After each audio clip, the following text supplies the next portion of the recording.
When I cut the glulam beams to make the stair into the shop, I cut an extra square piece that I thought would be nice to turn on the lathe because the wood is so nice.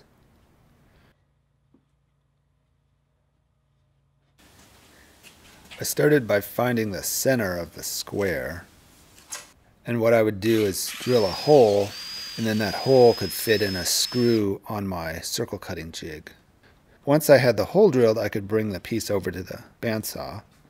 My circle cutting jig is really simple. It's just two pieces of plywood screwed together with a screw in the flat piece that rides on the table of the bandsaw. And the second piece of plywood rides along the edge of the table. I put a stop, which is a clamp, on the table so that the jig will stop where the screw is in line with the blade. And I've found this helps a lot with cutting the circle, because then the blade is going perpendicular to the movement of the rotation of the piece of wood.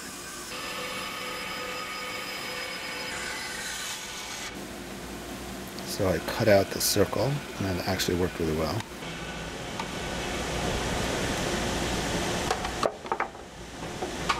And then I'll put a faceplate on the piece of wood, lining up the center of the faceplate with the hole that I had drilled for the screw. So it's right in the center of the circle.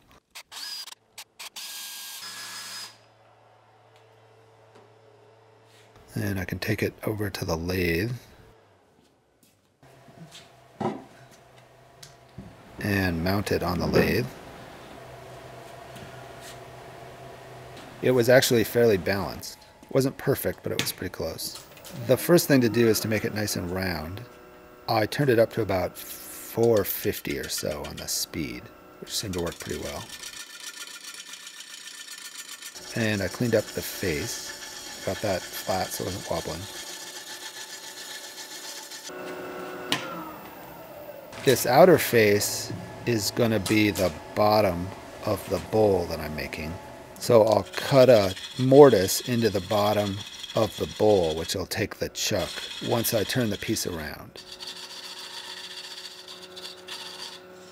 Once I have this circle cut, I can then shape the bottom of the bowl. And for being dry wood, this actually cut pretty well. It's fir, so it's not real hard. Now, as I was doing this, there was a section that was sort of rotten, and I think this was along the bottom of the beam. And it didn't seem so bad when I was cutting out the piece, and I didn't really worry about it so much, but now that I was getting into the center of the bowl, it was looking like I was really going to have to turn off quite a bit to take out this rotten part. So I stopped, and I thought about it, and what I could do is cut off that section and then re-glue some scrap pieces of the same beam back on again. So I cut off that section of the beam, and I sanded that surface so it was nice and flat. And I had a scrap piece of the same fir from the same beam. So I cut out two shapes that would fit on the section that I cut off of the bowl. And I glued those in place. Now I usually make sure all the clamps work before I put the glue on, but I just did this figuring my clamps would work, but it turned out my clamps didn't have long enough jaws or didn't have enough reach, so I had to use a band clamp around the whole thing and then clamps kind of where they would work on the two pieces to put it together.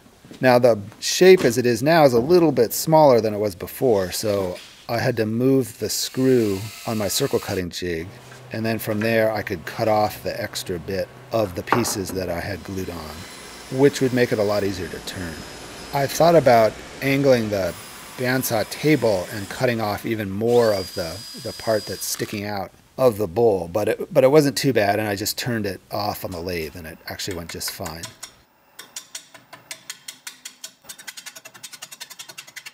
And I could reshape the bottom of the bowl again. I used the same faceplate in the same screw holes and rotated the same way with the same holes going together, and it was still not quite even when I put it back on again, so I had to reshape the bowl. And then with this fir, it cut pretty well, but it was hard to get a nice surface just with the lathe tools. so I had to sand quite a bit, but this worked just fine. And then I can finally get to putting the chuck in and turning the bowl around. And I'll clean up the face and get it a little more balanced.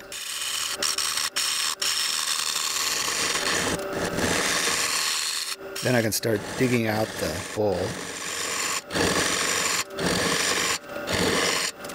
One thing that's nice to do is to drill a hole that's the depth that you want the form to be in the end. So it gives you a target to shoot at for the depth. The most difficult part to turn out is the center because it's not moving very fast. So it helps to drill the center out so that you don't have to actually turn that part. And I got the shape pretty close, and then I sanded. And then some finish. I start by wiping it down with mineral spirits just to get the dust off. It gives a better surface for the final finish. And I just used tung oil for this. I left this one a little bit thick, and it is actually a little bit heavy, but I didn't want to go too thin on the pieces where the laminated pieces are just end grain. They seem like they would start to get brittle and start to come apart. One last thing to do, I'm going to have to make sure that the bottoms of my bowls are really smooth and flat for this to work well. And it turned out really nice. It's sort of refined yet rustic. It sort of looks like an old floor.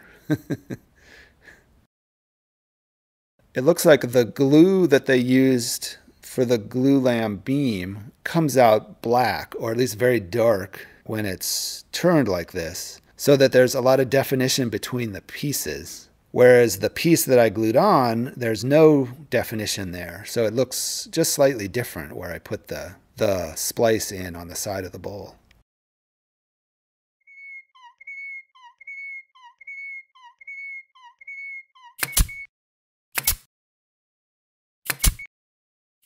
Thanks for watching.